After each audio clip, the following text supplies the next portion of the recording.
그렇습니까? 기린입니다. 나의 산수. 화성인들은 좋겠다. 그해 여름은 너무 무더워. 나는 늘 그런 상념에 젖고는 했다. 상고의 여름방학은 생각보다 길어서 그런 상념에라도 빠지지 않으면 견딜 수가 없었다. 긴 여름, 게다가 나는 여러 일터를 전전했다. 오후엔 주유소에서, 또 밤에는 편의점에서.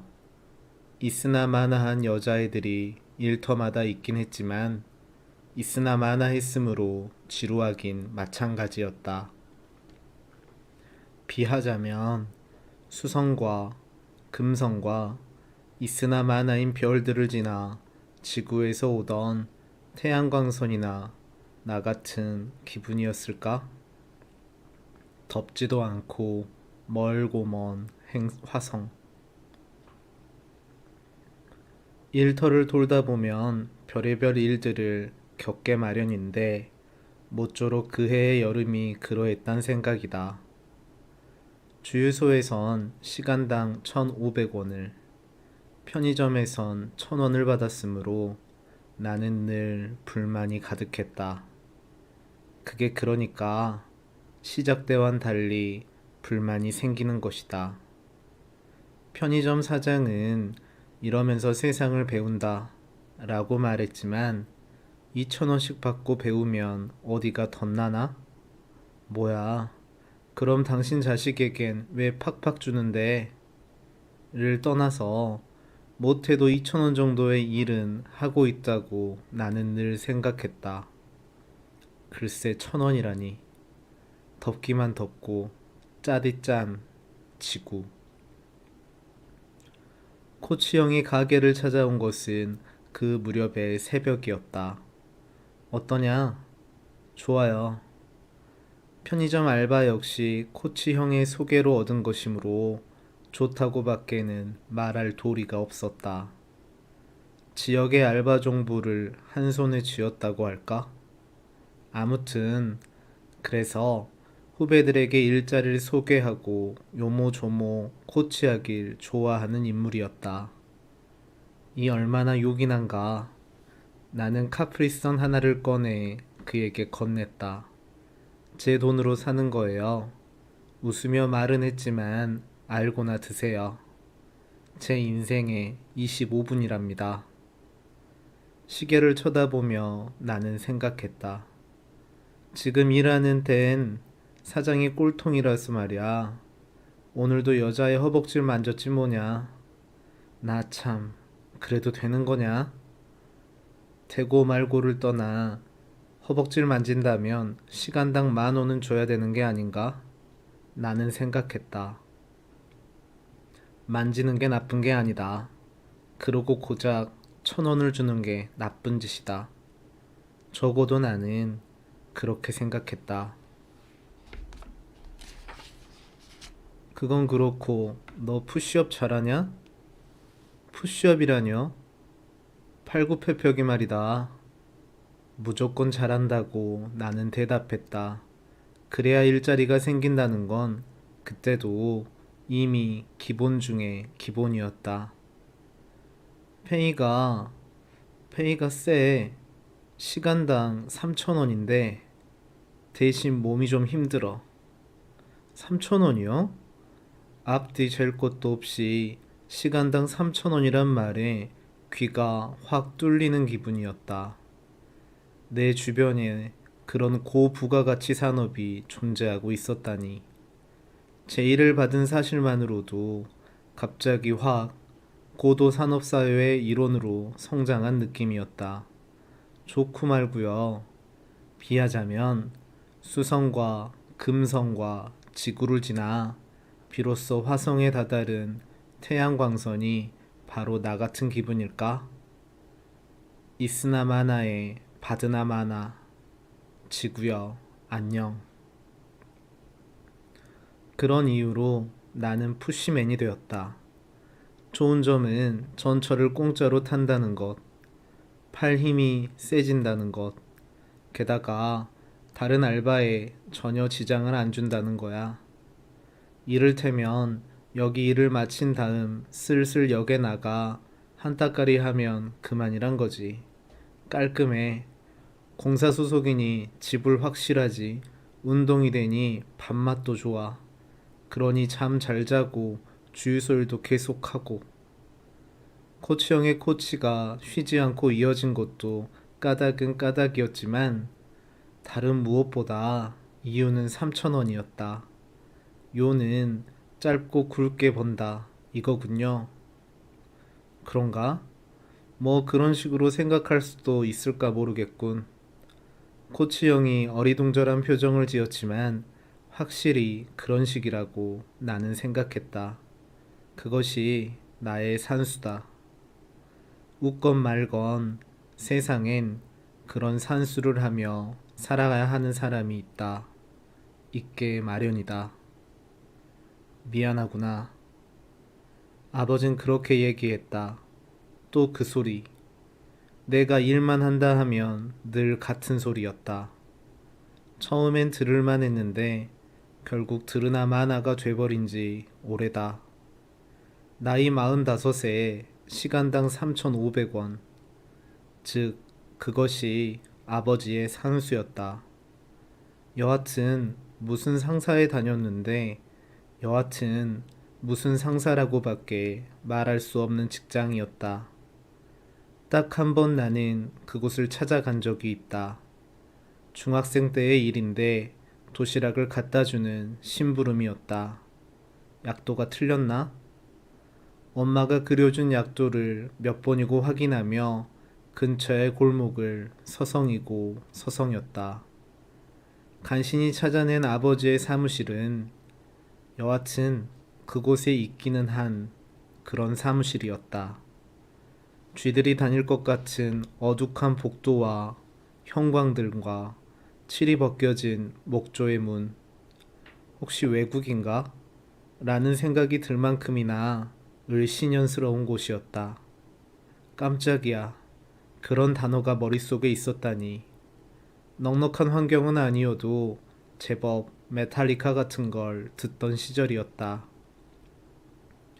그래도 세상은 뭔가 ESP 플라잉 V와 같은 게 아닐까? 막연한 생각을 나는 했었다. 했는데 해서 문을 열고 들어서자 꼬박꼬박 도시락만 먹어온 얼굴의 아버지가 갸냘픈 표정으로 사물을 보고 있었다. 아버지, 저 왔어요. 원래 좀 노는 편이었는데 이상하게 그날 이후 나는 조용한 소년이 되어버렸다. 뭐랄까? 그때는 몰랐지만 그 순간 마음속에 나의 산수가 같은 게 생겨났기 때문이었다. 아마도 그랬다고 지금의 나는 생각한다.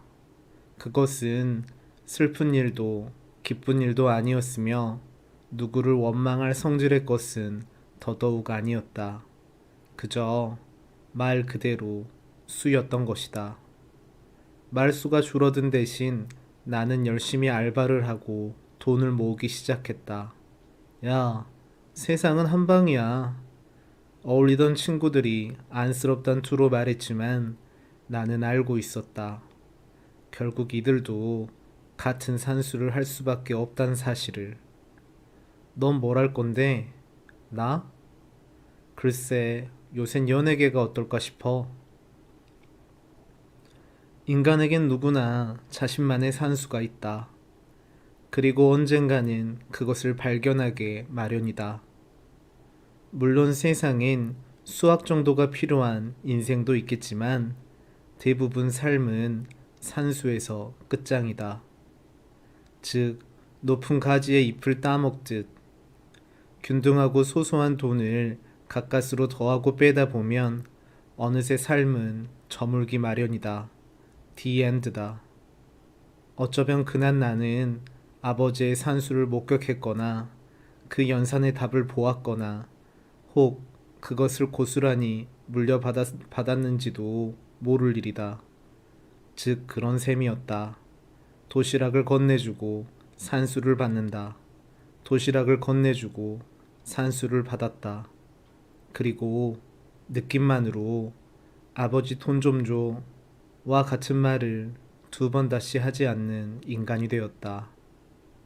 참으로 나의 산수란. 미안하구나. 아버지는 그렇게 이야기했지만 아버지, 이건 나의 산수예요. 라고 나는 생각했다. 정기적금, 정기적금, 또 한 통의 자유적금, 시급 1,500원과 1,000원이 따로따로 쌓여가는 통장들을 생각하면 세상에 힘든 일은 없었다. 말할 것 같으면 내 주변은 주로 그랬다. 코치 형만 해도 통장이 5개다. 코치 형네엔 아버지가 없지만 우리 집처럼 병든 할머니가 있는 것도 아니었다. 쌤쌤이다. 어머니는 식당 일을, 그 외엔 말을 안 해 더 이상은 모르겠다. 들은 바 중학생 때의 코치 형은 본드로 유명한 소년이었다. 한다. 무렵엔 그 말을 도저히 믿을 수가 없었다. 그래, 누구나 자신의 산수를 가지고 살아가는 거겠지. 그러니까 나의 산수. 지금 열차가 들어오고 있습니다. 승객 여러분들은 안전선 밖으로 물러나 주셔야겠지만 그게 될 리가 없는 것이다. 승객들은 모두 전철을 타야 하고 전철엔 이미 탈 자리가 없다. 타지 않으면 늦는다.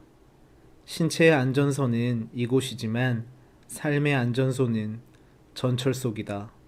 당신이라면 어떤 곳을 택하겠는가? 처음 열차가 들어오던 그 순간을 나는 잊을 수 없다. 그러니까 열차라기보다는 공포스러울 정도의 거대한 동물이 플랫폼에 기어와 마치 구토물을 쏟아내듯 옆구리를 찢고 사람들을 토해냈다. 아, 절로 신음이 새어나왔다. 뭔가 댐 같은 것이 무너지는 광경이었고 눈과 귀와 코를 통해 머릿속 가득 구토물이 차오르는 느낌이었다. 야! 코치 형이 고함을 질러주지 않았으면 나는 아마 놈의 먹이가 되었을 테지. 정신이 들고 보니 놈의 옆구리가 흥건히 고여있던 구토물을 다시금 빨아들이고 있었다. 발전이라도 일어날 기세였다. 힘! 그때 코치 형이 고함을 질렀다. 해서 엉겹결에 영차, 영차, 무언가 물컹하거나 무언가 딱딱한 것들을 마구마구 밀어넣긴 했지만 그것이 무엇이었는지는 지금도 기억나지 않는다. 아니, 어찌 내 입으로 그것이 인류였다고 말할 수 있겠는가? 정신 차려. 열차가 출발하자 코치 형이 다가와 단단히 주의를 주었다. 네. 심호흡을 크게 했지만 다리가 떨리긴 마찬가지였다. 저 사람들을 사람이라고 생각하지 마. 화물이나 뭐 그런 걸로 생각하란 말이야. 알겠니? 알겠지?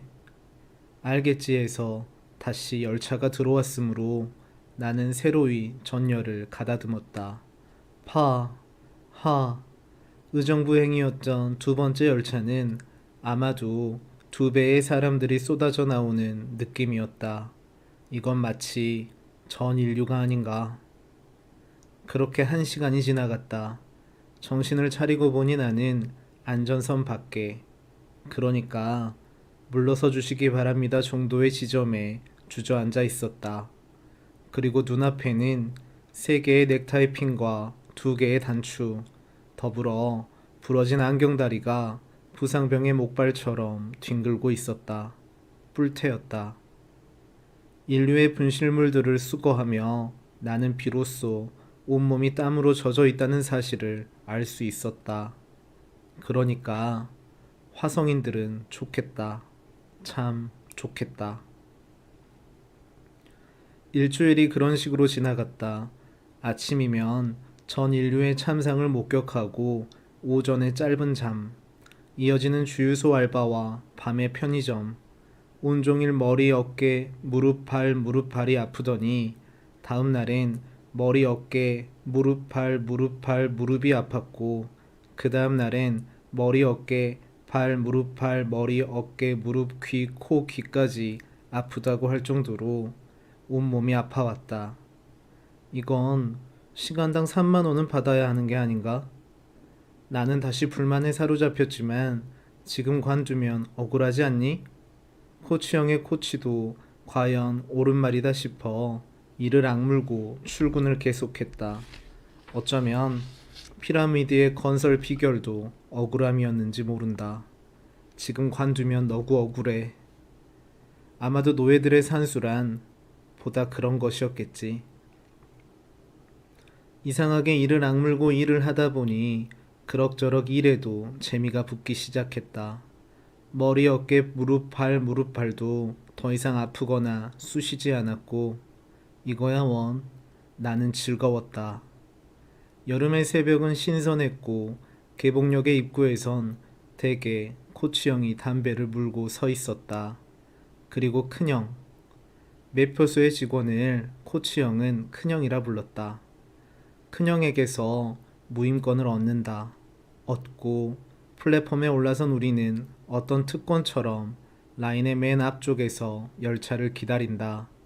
예전에 나였다면 아마도 어김없이 8번째 출구, 집에서 최단거리여서 항상 서게 되는 위치에 대기선에서 열차를 기다렸겠지만 그의 여름 나는 분명히 푸시맨이었다.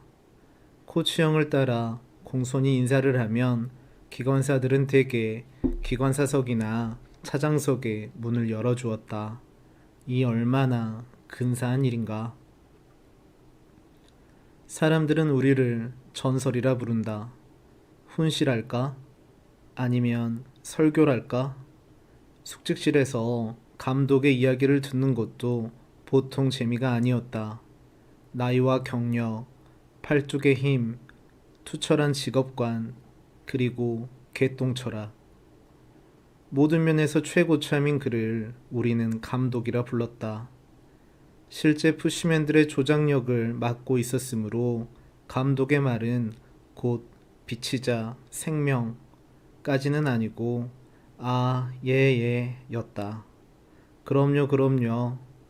요지는 늘 우리가 국가경제에 중출하는 등 교통대란을 막는 네덜란드의 소년, 거외에 댐을 막았다는 이라는 둥, 하물며 우리 업계의 신화라는 둥, 예. 시급 3,000원을 받으며 네덜란드의 소년이 되고 싶진 않았지만 모두가 수긍하는 감독의 말이 있었다. 그것은 우리가 일당 100이라는 사실이었다. 정예. 감독은 늘 일당 100의 정예가 아니고 신도림역 푸시맹에 자격이 없다고 설교를 늘어놓았다 해서 사람을 미는 요령, 틈 사이에 발이 빠진 사람의 구출 요령, 또 열차 한량의 정원이랄까? 그런 것. 또 그런가 하면 갑자기 요새 OS란 과자가 나왔는데 맛있더라. 너는 초코파이와 OS 중 어떤 게 맛있냐고 물어서 사람을 당황케 하는 재주를 가지고 있었다. 하하, 예. 그리고 많은 일들이 있었다. 어른들 사이에 파묻혀 기절한 어린이가 있었고 도대체 이 시간에 애를 태워 보내는 부모가 어딨어? 흥분한 감독이 부모를 찾았지만 그런 부모 따위가 열차에 탔을 리 없었다. 숙직실에서 눈을 뜬 어린이는 수학 경시대회에 가야 하는데 엄마한테 혼나는데 라며 눈물을 흘렸다. 감독은 부천에서 왔다는 그 어린이에게 자신의 돈으로 콜라와 OES를 사주었다. 막내가 좀 갔다 와라. 감독의 인생의 30분을 건네받으며 나는 평소와 달리 네 라고 짧게 끊어 대답했다. 제발 지각이에요. 그런 여자도 있었다. 가능한 등이나 어깨를, 즉 여성의 몸을 함부로 밀기가 아직은 곤란했던 무렵이었다. 그래서 머뭇머뭇 그만 2대의 열차를 놓쳐버렸다. 눈앞에서 울음을 터뜨리는데 난감해서 견딜 수 없었다. 해서 코치형을 불렀다.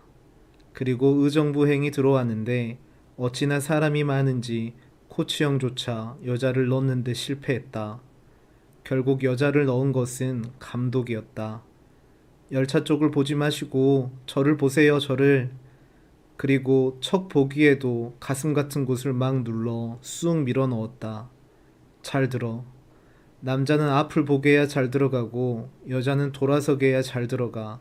알았지? 왜 그런 겁니까? 하여튼 그래. 푸시맨 하나가 열차 속에 딸려 들어간 적도 있었다. 뒤에 있던 사람들에게 떠밀려 순식간에 일어난 일이었다. 일어날 수 있는 일이 일어난 것뿐이었는데 문제는 그 다음이었다. 승객 한 사람이 시비를 걸며 머리를 쥐어박은 것이다. 이유는 간단했다. 평소 이놈들이 싸가지 없이 사람을 민다는 것이었다. 맞은 애도 보통 성질은 아니어서 그만 사건이 벌어지고 말았다. 결과는 집단 구타였다. 전치 3주. 도망친 승객들은 아무도 잡히지 않았고 결국 그 친구는 자신의 돈으로 앞일을 해 넣어야 했다. 그리고 아무도 그 친구를 볼 수 없었다. 대신 나는 여러 명의 변태를 볼 수 있었다. 또 보진 못해도 여성의 비명이나 그런 걸 통해 차량의 어느 언저리에 변태가 있음을 알 수 있었다. 한 번은 여자의 치마에 정액을 묻히던 40대가 현장에서 붙잡혔다. 손을 움직일 틈이 있었을까? 그 속에서 그런 짓을 한 것도, 그 와중에 그런 인간을 붙잡은 것도 모두가 대단한 일이라고 나는 생각했다. 많아. 굉장히 많아. 코치 형이 고개를 가로저었다. 그런데 형, 아무리 그게 좋다 쳐도 과연 저 속에 타고 싶었을까요?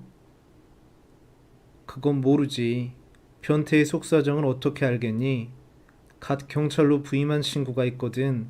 그 친구가 그러는데 하루는 알몸의 30대 남자가 화단에서 꽃을 먹고 있다는 신고를 받았다니 뭐냐. 꽃이라고요? 응, 꽃. 사정을 하다 붙잡힌 남자는 상습범으로 밝혀졌다.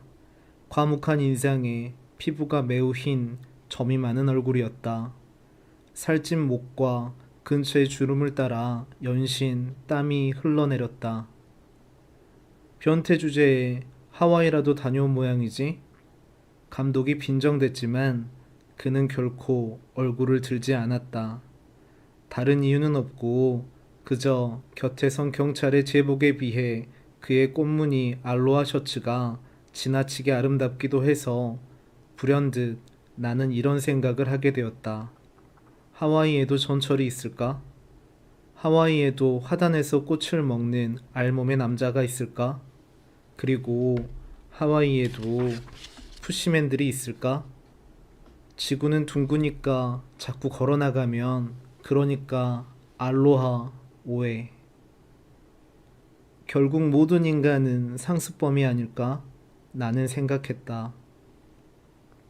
상습적으로 전철을 타고 상습적으로 일을 하고 상습적으로 밥을 먹고 상습적으로 돈을 벌고 상습적으로 놀고 상습적으로 남을 괴롭히고 상습적으로 거짓말을 하고 상습적으로 착각을 하고 상습적으로 사람을 만나고 상습적으로 대화를 나누고 상습적으로 회의를 열고 상습적인 교육을 받고 상습적으로 머리, 어깨, 무릎, 팔이 아프고 상습적으로 외롭고 상습적으로 섹스를 하고 상습적으로 잠을 잔다. 그리고 상습적으로 죽는다. 승희라, 온몸으로 밀어. 온몸으로. 나는 다시 사람들을 밀기 시작했다. 온몸으로. 상습적으로. 8월이 되면서 점점 이력이랄까? 그런 게 붙기 시작했다. 게다가 신참들이 늘어났다. 집단 폭행의 여파도 여파였고 몸이 힘든 만큼 이를 관두는 숫자도 상당했기 때문이었다. 결국 나는 전철의 중심 쪽으로 점점 위치를 옮겨야 했다. 갈수록 사람들은 많아지고 밀수록 사람들은 밀려나왔다. 물론 대우가 좋아지고 다들 나의 근성을 인정하는 분위기라 어려움은 덜했지만 정작 어려운 문제는 그런 것이 아니었다. 물론 돈도 좋지만. 아침마다 수많은 사람들의 고통을 목격하는 일이 점점 하나의 스트레스로 변해갔다. 가까스로 문이 닫히면 의뢰 유리창에 밀착된 누군가의 얼굴과 대면하기 일쑤였다. 이런 풍선을 봤나. 터질 듯 짓눌린 볼과 입술을, 또 납작해진 돼지코를 보고 처음엔 배를 잡고 웃었지만 날이 갈수록 웃음은 사라져갔다. 좋아요. 다 좋은데 그러니까 당신이 기억하는 인류의 얼굴을 말해보란 얘기야. 화성의 누군가로부터 그런 추궁을 받는다면 나는 적잖이 고통스러울 것 같았다. 다른 행성의 존재에 알려주기엔 인류의 몽타주는 얼마나 슬픈 것인가. 지금 열차가 들어오고 있습니다. 그래, 전철만 다녀라. 은하철도 같은 건 아예 생각지도 말아야 한다. 지금 이대로의 인류라면 말이다. 결국 또 한 칸 신참에게 자리가 밀려 나는 8번째 승관구를 맡게 되었다. 8. 노란색으로 박혀있는 양각의 숫자를 내려다보다 나는 문득 나의 산수를 떠올렸다. 왜 이렇게 살아야 하나? 얼핏 바보 같은 생각이 들었지만 산수란 말 그대로 수에 불과한 것이라고 스스로를 다독여 주었다. 유난히 머리, 어깨, 무릎, 발이 무겁게 느껴지는 아침이었다. 그리고 여전히 열차가 들어오고 문이 열리고 누군가가 압력에 의해 튕겨져 나왔는데 그런가 했는데 아버지였다. 뭐랄까, 일이 끝나면 옷을 전부 벗어던지고 근처의 화단으로 가 꽃이라도 뜯어먹고 싶은 심정이었다. 아, 아버지. 그런 말을 했는지 안 했는지에 대해선 잘 기억이 나지 않는다. 다만 신설역까지 가야 하는 아버지를 마치 처음 여자의 몸을 밀 때처럼, 그래서 잘 못 밀고 그래도 좀 밀었는데 잘 안 들어가고 그랬다. 열차의 문이 닫혔다.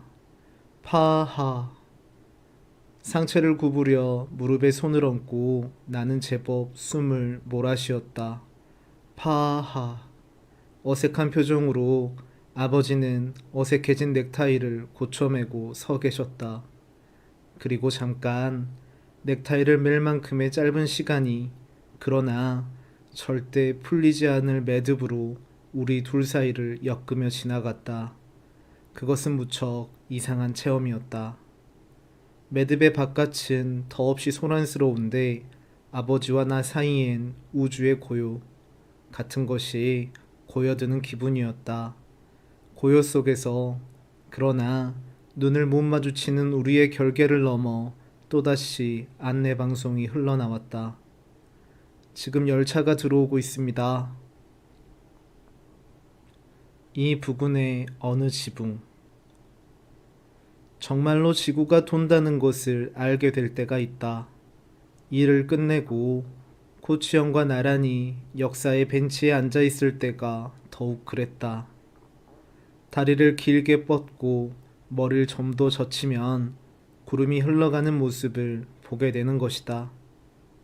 약간의 현기증이 일기도 하지만, 그래서 지구가 돌고 있구나 라는 사실을 알게 된다. 그 느낌이 나는 좋았다. 그래서 자주 나는 벤치에 몸을 뉘었다. 아버지를 만난 그날도 그랬다. 승일아, 이번엔 꼭 타야 한다. 그리고 세 번째 열차가 들어왔는데 흐름이 좋지 않음을 간파한 감독이 미는 것을 도와주었다. 힘, 힘. 물론 그 화물이 나의 아버지임을 알 리도 없었지만 너무 거침없이 머리를 누르고 막 등을 팔굽으로 찍고 밀고 그랬다. 들어, 간다, 들어, 갔다, 들릴락 말락.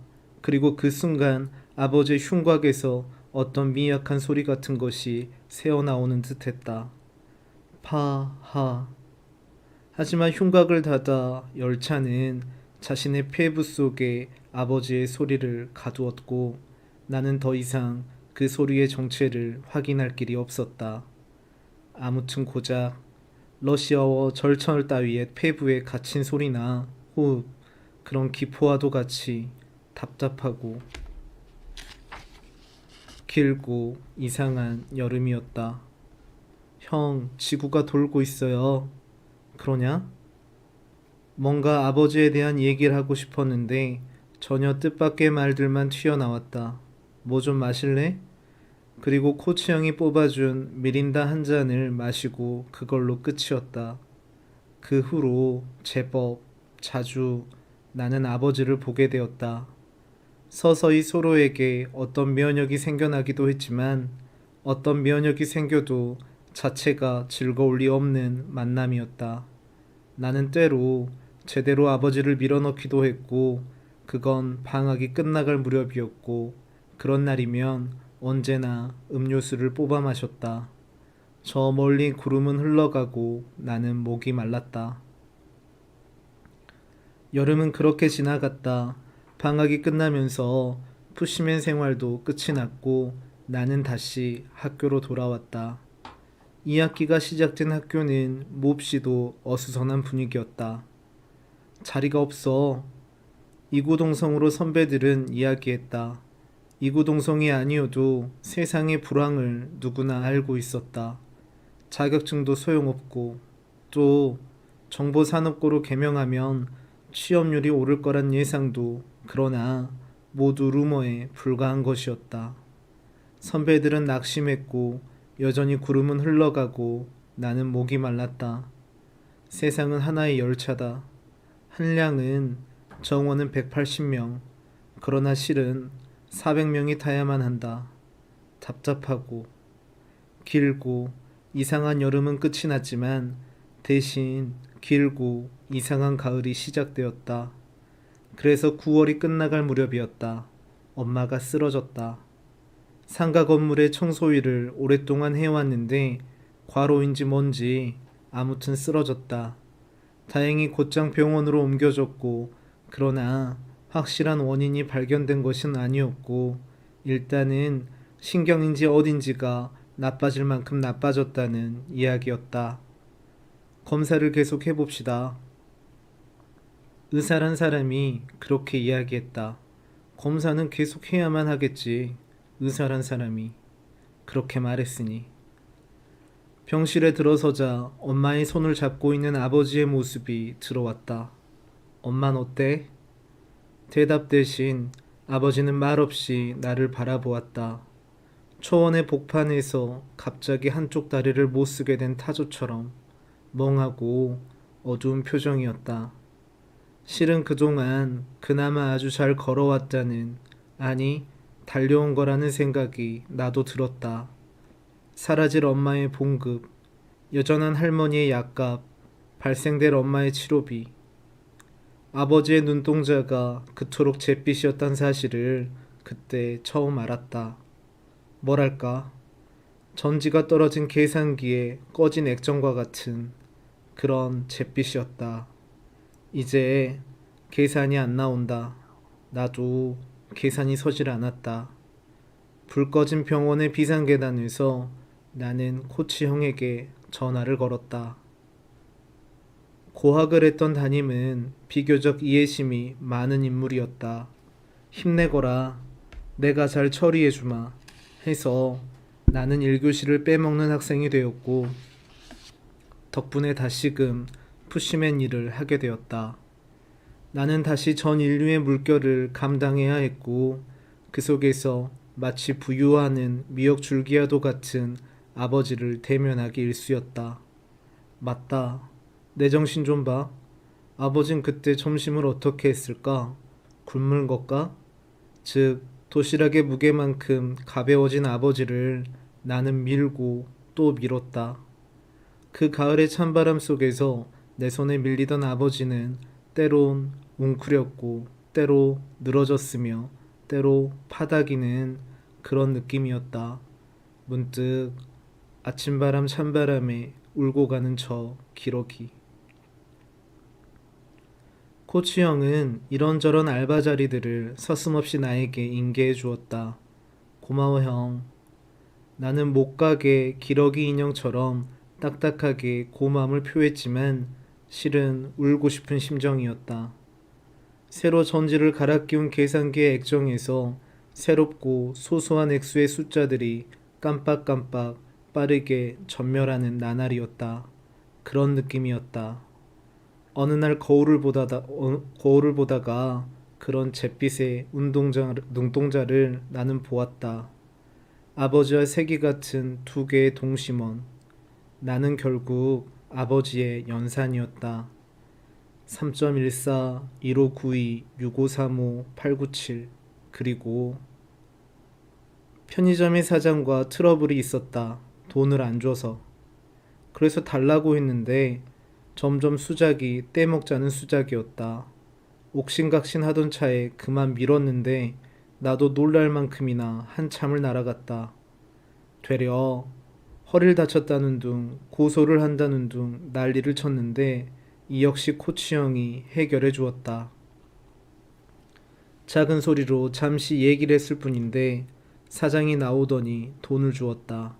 아니, 뿌렸다. 줍자. 너무나 담담한 코치 형이 없었더라면 또 한바탕 푸시를 할 뻔했었다. 액수는 맞니? 1,000원이 모자라요. 저기 1,000원이 모자랍니다. 코치 형이 크게 소리 질렀다. 이상하게 그날 아침 나는 아버지를 아주 거칠게 그렇게 밀었다. 부끄럽지만 그런 기분이었다. 아마도 땅바닥에 떨어진 돈을 한 장 한 장 주워서겠지. 그래서겠지. 애써 자위를 해봤자 기분이 좋을 리 없었다. 승일아, 잠깐만, 아주 잠깐.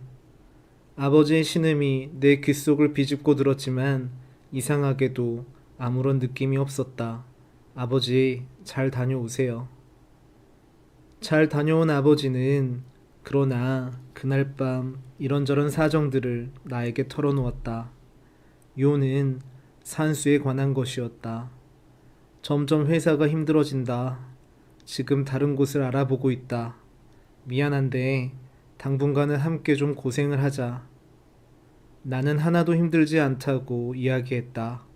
미안해하던 아버지를 다음날 또 마주쳤는데 미안한 마음에 제대로 밀지 못했다.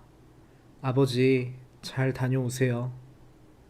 다리를 뻗고 고개를 젖히고 그래서 구름이 흘러가는 걸 쳐다보며 나는 말했다. 형, 지구는 진짜 돌고 있어요.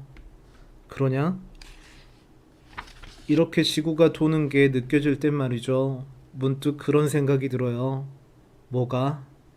그러니까 정말 우주에서 행성 위에서 살고 있는 거잖아요. 그래서 이런 곳에서 왜 고작 이따위로 사는 걸까? 라고요. 잠시 침묵을 지키던 코치 형이 뭐 좀 마시자 라며 자리를 일어섰다. 다리를 당기고 고개를 세워. 그래서 지구가 정지하고 나자 얼음 없음을 눌러 양이 더 많은 미린다 한 잔이 눈앞에 떠 있었다. 정지한 지구 위에서 또 지금 열차가 들어오고 있었다. 재미있는 얘기 하나 해줄까? 지금 들어온 열차가 출발하고 나자 코치 형이 불쑥 그런 말을 뱉는 것이었다. 2교시도 빠지지 뭐 해서 그날따라 나 역시 벤치에 눌러 앉게 되었다. 그것은 재밌다기보다는 어딘가 모르게 이상한 이야기였다. 본드를 한창 하던 때 일이야. 여느 때처럼 끝까지 갔다라고 생각했는데 갑자기 내가 지붕 위에 떠 있는 거야. 신기하게 아래엔 머리를 처박은 내 모습이 보이고 그걸 바라보는 나 자신은 이상한 빛이 나는 거야. 나 지금 죽은 건가? 그런 생각이 절로 들었지. 얼마나 무서웠는지 몰라. 그래서 주위에 둘러보는데 멀리 오리동 쪽에 아는 녀석 하나가 나처럼 떠 있는 거야. 진호라고. 그놈도 맨 본드하고 거기서 놀던 앤데 그래서 저놈도 죽은 건가? 생각을 한 거지. 그리고 얼마쯤 지났을까? 다시 정신이 들고 깨어났어. 아니, 살아났다고 그때는 생각했지. 휴 하고 가슴을 쓸었는데 정말 놀랄 일은 오후에 일어났어. 글쎄, 진호 그놈이 날 찾아온 거야. 그리고 혹시 어젯밤에 본드 했냐고. 그래서 했다 했지. 그러자 공중에 떠 있는 자기를 보지 않았냐고. 자긴 날 봤다고 그러는 거야. 나 참 얼마나 놀랐던지. 어쨌거나 그 일이 있고 나서 나 완전히 딴 사람이 돼버렸어. 본드도 끊고. 이유는 잘 몰라. 혹 언제라도 빠져나가 이 부근의 어느 지붕에 떠 있으면 어쩌지? 그래서 열심히 사는 거 외엔 달리 방법이 없는 게 아닌가? 그런 생각도 들고. 이 부근의 어느 지붕요? 이 부근의 어느 지붕. 그렇습니까? 기린입니다. 금성인들은 좋겠다. 그해 겨울엔 혹한이 닥쳐 나는 늘 그런 상념에 젖고는 했다. 정보산업고의 겨울방학은 생각보다 가혹해서 그런 상념에라도 빠지지 않으면 견딜 수가 없었다. 긴 겨울. 여전히 나는 여러 일터를 전전했다. 이른 아침에 전철역에서 늦은 밤까지의 갈빗집 주방. 또 새벽엔 새 구역의 아파트를 돌며 신문을 돌렸다. 파하. 펴오르는 입김과 옷 속의 땀. 돌이켜보면 부근의 어느 지붕에서 그런 자신의 모습을 내려다는 기분이 금성인의 시각 같다. 새벽의 전철은 늘 은하철도와 같은 느낌이었다. 그렇게 말해도 괜찮습니까? 금성의 누군가로부터 추궁을 받는다 해도 과연 나는 그렇게 말할 수 있다. 새벽은 광활하고 캄캄했으며 혹한의 공기는 언제나 거칠었다. 말 그대로의 천자문. 그리고 나는 혼자였다. 사람들은 모두 자고 있겠지. 사람들은 모두 무사하겠지. 9일과 구로를 지나 신도림으로 이어지는 선로의 어둠 속에서 나는 늘 흔들리며 생각했다. 조금씩 열차는 흔들렸고 조금씩 마음도 흔들렸다. 삶은, 세상은 언제나 흔들리는 것이다. 무사한 사람은 아무도 없었다. 알바를 정리한 코치형은 떴다방의 직원이 되었는데 불과 한 달 만에 사람이 달라졌다. 비록 중고지만 승용차를 구입했고 돈의 씀씀이가 예전과 사뭇 달랐다. 우연히 길에서 만났는데 내가 알던 코치형과 유사한 인물이란 느낌만 간간히 들 뿐이었다. 유사한 것을 무사하다고 말할 순 없는 거니까. 즉 그런 거니까. 감독은 여전했지만 그 역시도 무사한 것은 아니었다. 들리는 말로는 결혼 사기를 당했다는데 그 후 열흘이나 무단 결근을 했고 그 후 다시금 출근을 했다. 본인은 어떤 말도 하지 않았고 우리 역시 어떤 말도 하지 않았다. 사람은 배워야 해. 언젠가 불쑥 그런 말을 하길래 나는 네 라고 짧게 끊어 대답해 주었다. 또 그런가 했더니 갑자기 요즘 칡촉이란 게 나왔는데 먹어봤냐? 넌 OS와 칡촉 중 어떤 게 맛있냐고 묻길래 예. 그리고 그 겨울의 어느 날이었다. 아버지가 사라졌다. 정말로 사라진 것이었다. 어떤 조짐도 보이지 않았고 어떤 짐작도 할 수 없었다. 처음엔 사고가 아닌가 백방으로 뛰어다녔지만 사고의 흔적은 어디에도 없었다. 행적에 대해 말해줄 수 있습니까? 아버지를 마지막으로 본 곳은 나였으므로 당연히 나는 그에 대해 할 말이 있었다. 그날 아침 전철역에서 만났습니다. 전철역에서요?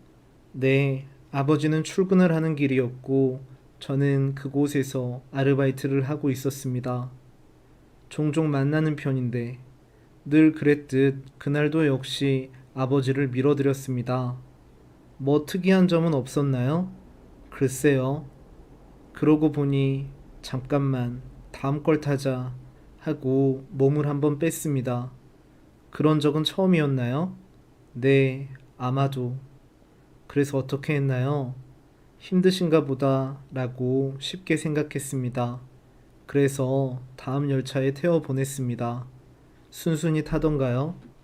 그런 편이었습니다. 그리고 그것이 아버지의 마지막 모습이었다. 아버지는 회사에도 가지 않았고 집으로도 오지 않았다. 말 그대로의 실종. 경찰은 요즘 그런 사람들이 꽤 있다는 말로 나를 위로했지만 그런 사람들이 꽤 있다고 해서 위로가 될 리 없었다. 그 후의 기억은 잘 정리가 되지 않는다. 나는 아버지의 회사를 상대로 밀렸던 2달치 임금을 받아냈고 이는 보통 힘든 일이 아니었고 이런저런 서류를 마련해 할머니를 관인 사랑의 집에 보내고 이 또한 정말 까다롭고 힘든 일이었으며 경찰서와 병원을 꾸준히 오고 가고 또 여전히 일을 했다. 해야만 했다. 때로 새벽에 전철에 지친 몸을 실으면 그래서 나는 저 어둠 속에 누군가에게 몸을 떠밀리는 기분이었다. 밀지 마. 그만 밀라니까. 왜 세상은 온통 푸시인가?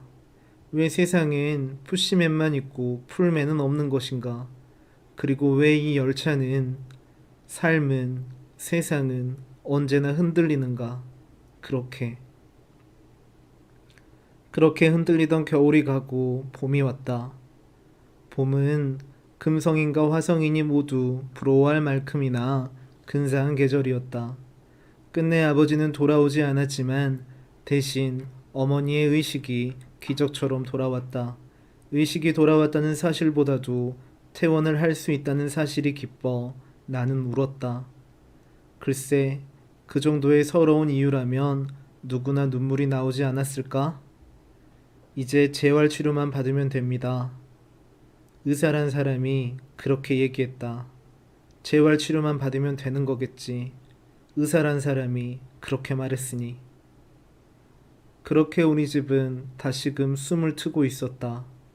아버지가 사라졌지만 할머니란 짐을 덜게 된 까닭으로 또 엄마가 스스로 자신의 병원비를 번 까닭으로 그대로 그렇게 근처의 지붕에서 지켜본다면 아마도 그것은 잔디의 작은 싹이 우물 튼 모습과 비슷한 광경이었을 것이다. 살아있다. 무사하진 않았지만 그래도 유사한 산수를 할 수 있다는 것은 얼마나 큰 삶의 축복인가. 사라지기 전에 말이다. 봄이 얼마나 완연한 날이었을까. 일을 마친 나는 잠깐 역사의 벤치에서 졸다가 깊고 완연한 잠을 자버리고 말았다. 그리고 눈을 떴다. 목이 말랐다. 여느 때처럼 미린다 한 잔을 마시고 나자 탄산수처럼 쏘는 느낌의 봄볕이 피부를 찔러왔다. 당연히 얼음 없음인 봄볕 속에서는 그래서 그만큼의 온기가 더 스며 있었다. 아, 마치 기지개처럼 나는 다리를 뻗고 고개를 젖혔다. 여전히 구름은 흘러가고 지구는 돌고 그리고 다시 고개를 들었는데 건너편 플랫폼에 지붕 부근에 떠있는 이상한 얼굴 하나가 눈에 들어왔다. 저것은 설마 기린이 아닌가? 그것은 정말 한 마리의 기린이었다.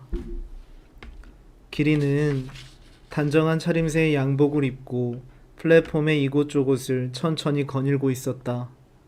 오전의 역사는 한가했고 아무리 한가해도 그렇지 사람들은 그럴 수도 있지 뭐. 의 표정으로 그닥 신경을 쓰지 않는 눈치였다. 이거야 원. 누군가 한 사람은 긴장을 해야 하는 게 아닌가? 라는 생각으로 나는 기린을 예의 주시했다. 끄덕끄덕 머리를 흔들며 걷던 기린이 코너 근처의 벤치 앞에서 멈춰섰다. 그리고 앉았다. 그것은 그리고 앉았다라고 해야 할 만큼이나 분리되고 모션이 큰 동작이었다. 이상하게도 그 순간 나는 기린이 아버지란 생각을 했다. 이유는 알 수 없지만 그런 확신이 들었다. 나는 이미 통로를 뛰어가고 있었다. 사라지기 전에, 사라지기 전에. 다행히 기린은 꼼짝 않고 앉아 있었다. 주저주저 그 곁으로 다가간 나는 주저주저 기린의 곁에 조심스레 앉았다. 막상 앉으니 기린은 앉은 키가 엄청나고 전체적으로 다소곳하고 무신경한 느낌이었다. 기린은 이쪽을 쳐다보지도 않는데 나는 혼자 울고 있었다. 이상하게도 자꾸만 눈물이 나오는 것이었다. 아버지. 곧장 나는 가슴속에 말을 꺼냈고 기린의 무릎 위에 내 손을 올려놓았다. 떨리는 손바닥을 통해 손으로 밀어본 사람만이 기억하는 양복의 질감이 그대로 느껴져 왔다. 구름의 그림자가 빠르게 지나갔다. 기린은 여전히 아무 반응이 없었다. 아버지, 아버지 맞죠? 어떻게 된 거예요? 기린의 무릎을 흔들던 나는 결국 반응을 포기하고 이런저런 집안의 근황을 들려주었다. 할머니의 소식과 어머니의 회복, 그리고 나는 부동산 일을 배울 수도 있다. 선배가 자꾸 함께 일을 하자고 한다.